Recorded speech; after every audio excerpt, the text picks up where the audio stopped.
Hi friends, welcome to Infopost Telugu. మనము ఒక వారం అయితే వీడియోలు చేయలేదండి.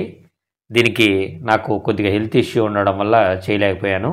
ఇక మీదట ప్రతిరోజు మన యూట్యూబ్ ఛానల్లో వీడియో ఉంటుంది. మీకు ఎటువంటి వీడియో కావాలైనా కామెంట్ చేయండి. ఖచ్చితంగా నేను ఆ టాపిక్ మీద మీకు వీడియో చేస్తాను. మీరు చూస్తున్న క్రమంలో ఎక్కడైనా మీకు నచ్చినట్లయితే ప్లీజ్ లైక్ చేయండి. మీ ఫ్రెండ్స్ అండ్ ఫ్యామిలీకి షేర్ చేయండి. ఓకేనా? దయచేసి ఛానల్ని అయితే సబ్స్క్రైబ్ చేసుకోండి. మ్యాటర్లోకి వెళ్ళినట్లయితే జీడిఎస్ రూల్ 3 ట్రాన్స్ఫర్ రిజల్ట్ అయితే మనకు వచ్చిన విషయం అందరికీ తెలిసిందే. ఈ రూల్ 3 ట్రాన్స్ఫర్లో సెలెక్ట్ అయిన వారు నెక్స్ట్ ఏం చేయాలా అనేది చాలామంది అయితే కన్ఫ్యూజ్ అవుతున్నారు. చాలా కామెంట్లు కూడా వస్తున్నాయి. మీరు బీపీఎం, ఏబీపీఎం, డాక్ సేవక్ వీరిలో ఏబీపీఎం డాక్ సేవక్ అనేవారు వారి ట్రాన్స్ఫర్ రిలీవ్ అనేది ఈజీగా జరుగుతుందండి. ఎటువంటి ఇబ్బంది అయితే ఉండదు. అంటే వారికి రికార్డు వెరిఫికేషన్ అలాంటివి ఏమి ఉండవు. కాబట్టి వీరు 10వ తేదీ రిలీవ్ అయ్యి 11వ తేదీ జాయిన్ అవ్వచ్చు. మీరు సుదూర ప్రాంతాల్లో అంటే చాలా దూర ప్రాంతాల్లో ఉన్నట్లయితే సార్ని రిక్వెస్ట్ చేసుకొని 10వ తేదీ రిలీవ్ అయ్యేలా మీరు ఫామ్ రాయించుకొని ఒకరోజు ముందుగానే మీరు రిలీవ్ అవ్వచ్చు. అది మీరు మాట్లాడే సార్ని బట్టి ఉంటుందండి. కానీ ఇక్కడ బీపీఎం చూసుకున్నట్లయితే ఇతను 100% రికార్డు వెరిఫికేషన్ అనేది కంప్లీట్ అవ్వాలి. అంటే పాస్బుక్స్ వెరిఫికేషన్ అయితేనేమి అన్ని వెరిఫికేషన్స్ జరిగిన తర్వాత మాత్రమే ఇతను సర్టిఫై అవుతారు. అంటే మనకు రూల్ 3 ట్రాన్స్ఫర్లో సెలెక్ట్ అయిన బీఓ దగ్గరికి వెళ్ళేదానికి ఖచ్చితంగా 100% అంటే 100% రికార్డు వెరిఫికేషన్ అనేది కంప్లీట్ అవ్వాలి. ఇతని మీద ఏ అలిగేషన్స్ లేవని కూడా సార్ సర్టిఫై చేసి మనకు రిలీవ్ లెటర్లో మనకు మెన్షన్ చేయాలి. ఓకేనా? బీపీఎంది ఇక్కడ ఎక్కువ టాస్క్ ఉంటుంది. ఇతను ఖచ్చితంగా 100% కంప్లీట్ చేసుకునే అక్కడికి వెళ్ళాల్సి ఉంటుంది. ఓకేనా? ఇది బీపీఎం, ఏబీపీఎంకు ఉండే మెయిన్ టాస్క్లు అండి. ఏబీపీఎంకి అయితే ఈజీగా అవుతుంది, బీపీఎంకి అయితే కొద్దిగా కష్టతరం అవుతుంది. కొందరు జీడిఎస్ ట్రాన్స్ఫర్స్ గురించి కొన్ని డౌట్స్ అడిగారండి. వాటిలో ముఖ్యమైనవి మనము మీకు వివరించే ప్రయత్నం చేస్తాను. రూల్ 3 ట్రాన్స్ఫర్ మళ్ళీ తొందరలో రిలీజ్ అవుతుంది అంట. రియలా ఫేకా అని అడుగుతున్నారు. ఖచ్చితంగా ఇది ఫేక్ అనండి. ఖచ్చితంగా రాదు. ఇంకొక రూల్ 3 ట్రాన్స్ఫర్ రావాలి అంటే మినిమం 6 months వెయిట్ చేయాల్సిందే. అంటే మే, జూన్ ప్రాంతంలోనే ఖచ్చితంగా మీకు రూల్ 3 ట్రాన్స్ఫర్ అనేది వస్తుంది. అంతవరకు అయితే రూల్ 3 ట్రాన్స్ఫర్ అనేది ఉండదు. ఇంతకు ముందు అయితే మనకు 3 నెలలకు ఒకసారి రూల్ 3 ట్రాన్స్ఫర్ ఉంటుండింది. కానీ ఇప్పుడైతే ఆ పరిస్థితి లేదు. నెక్స్ట్ చూసుకున్నట్లయితే అన్న నేను ట్రాన్స్ఫర్ ఉంది, 1 ఛాన్స్ అయిపోయినట్టేనా అంటే దీనికి అర్థం ఏంటంటే చాలామంది ట్రాన్స్ఫర్ పెట్టుకున్నారండి. కానీ దీంట్లో 2 కేటగిరీలు చెప్తున్నాను వినండి. ముందుగా అందరూ అప్లై చేసి ఉన్న వాళ్ళందరూ ఇప్పుడు ఛాన్స్ కోల్పోయినట్లేనా అడుగుతున్నారు.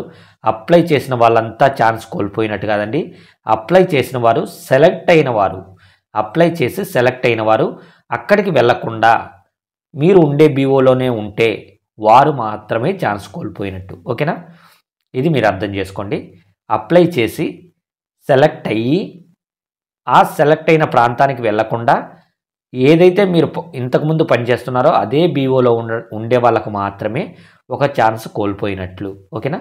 నెక్స్ట్ చాలామంది అడుగుతున్నారు, అన్న నేను ట్రాన్స్ఫర్లో సెలెక్ట్ అయ్యాను కానీ నాకు ఐపీ సారు రిజెక్ట్ చేస్తే ఏమైనా నేను ఛాన్స్ కోల్పోయినట్లు ఉంటుందా అని.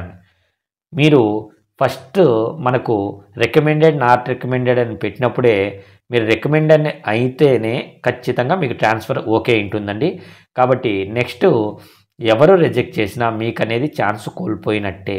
ఇది క్లారిటీ తెచ్చుకొని చాలామంది వారు రిజెక్ట్ చేస్తే ఛాన్స్ కోల్పోయినట్టు కాదనుకుంటున్నారు. ఖచ్చితంగా మీ తప్పే కాబట్టి ఛాన్స్ కోల్పోయినట్టే. కాబట్టి ఇది అర్థం చేసుకోండి.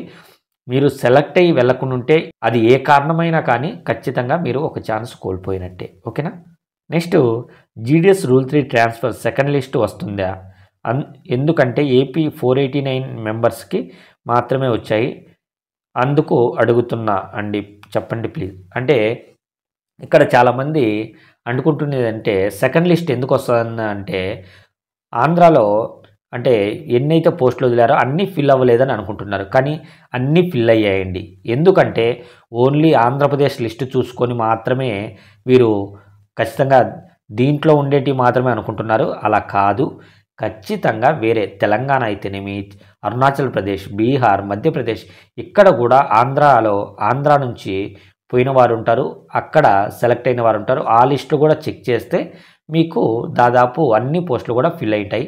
కానీ కొన్ని ఫిల్ అవ్వని పోస్టులు కూడా ఉంటాయి. ఎందుకంటే ఆ బీఓ చాలా ఇబ్బందికర పరిస్థితుల్లో ఉండబట్టో, లేకపోతే ఆ బీఓ గురించి తెలుసుకొని ఏవైనా నెగిటివ్ సంబంధించిన విషయాలు ఉంటాయి తప్ప చాలా బీఓస్ అయితే మనకు ఇప్పుడున్న ట్రాన్స్ఫర్ పోటీకి ఖచ్చితంగా సెలెక్ట్ అవుతున్నాయి.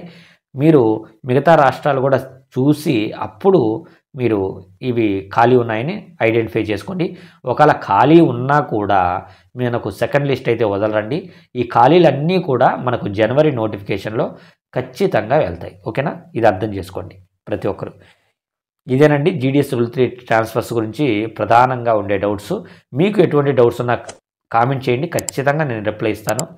దయచేసి ఛానల్ అయితే సబ్స్క్రైబ్ చేసుకోండి. Thank you.